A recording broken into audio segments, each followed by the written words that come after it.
waa kulamadeeni joogtada ahaa isdaba socday dayowga maxamed cali jabarti iyo diin xumada shiicada waxaan labadii xalaqo hore ku soo marnay shiicadu waxay alla ka aaminsan yihiin qaybo kamid ah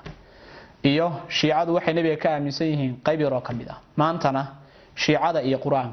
quraanka kariimka inoo yaala musxafka shiica maxay u arkaan kow shiicadu waxay aaminsan yihiin taxriifka quraanka la taxriifiyay oo saxaabadii nabiga kaleey salaatu wasalaam ay bedeleen quraanka bay aaminsan yihiin wuxuu alifay ninka calaamada u ahaa nuuri la oran jiray ama dabarsi kitaab uu bixiyay fasl al-khitab fi ithbati tahrifi kitab rabb al-arbab oo macnihiisu uu yahay kala goyntii hadalka ee sugayay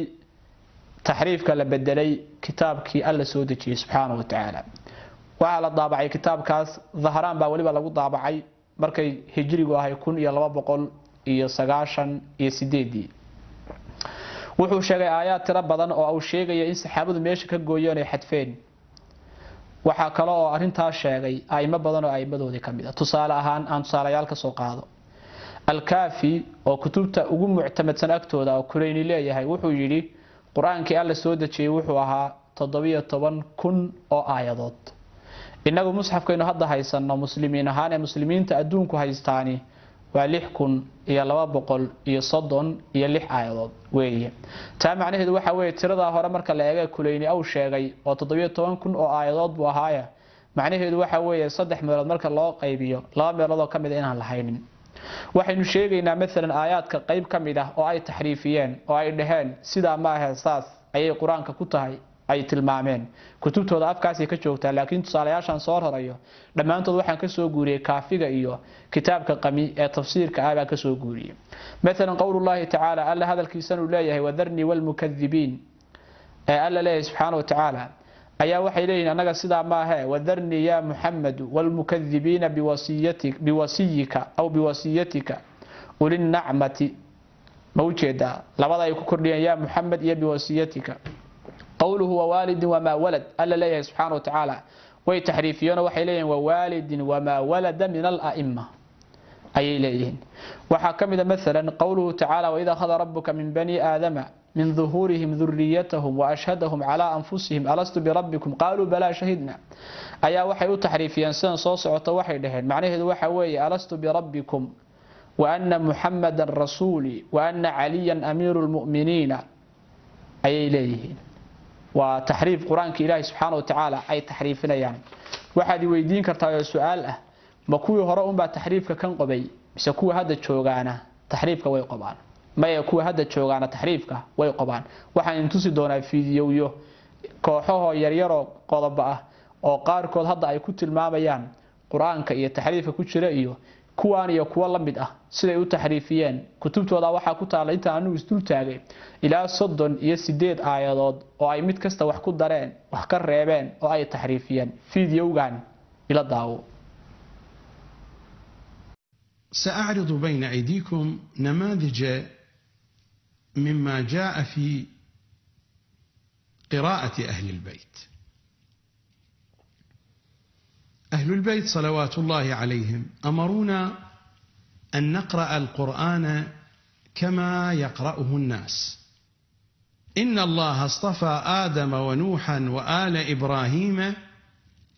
وآل عمران على العالمين. بحسب قراءة أهل البيت إن الله اصطفى آدم ونوحا وآل إبراهيم وآل محمد على العالمين فقد بدلوا اسم آل محمد بآل عمران. wuxuu taxriifiyay aayaad tira badan oo quraan ah oo uu sheegay sida musxafka inuu taala inaysan ahayn waxa mashhuur oo la yaqaan aayatul wilaaya oo iyagu qudhooda ay qiranayaan kuwa hadda jooga ninka hadda fiidiyowgiisa idin tusayna xalaqaadka silsilaadku wada qaybka ah oo aayadaas ilayhi waxa weeye ya ayuha alladina aamanu bin nabiy wal waliy alladina ba'athna ila aakhirih oo muharraf ah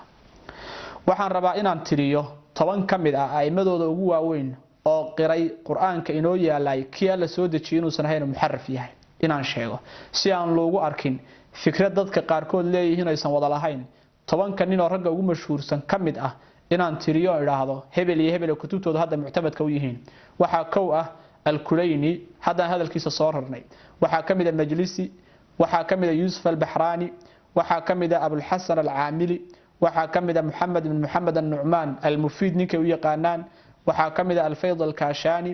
waxaa kamida Muhammad ibn Mas'ud al-Ayyashi waxaa kamida Ahmad Mansur al-Tabarsi ibn Mansur al-Tabarsi waxaa kamida Ni'matullah al-Jazairi waxaa kamida sagaalaad كريم الكرماني waxaa tobnaad Ali ibn Ibrahim al-Qami waa ninka kitaabka tafsiirka ah oo muctamadka agtooda kula weeyay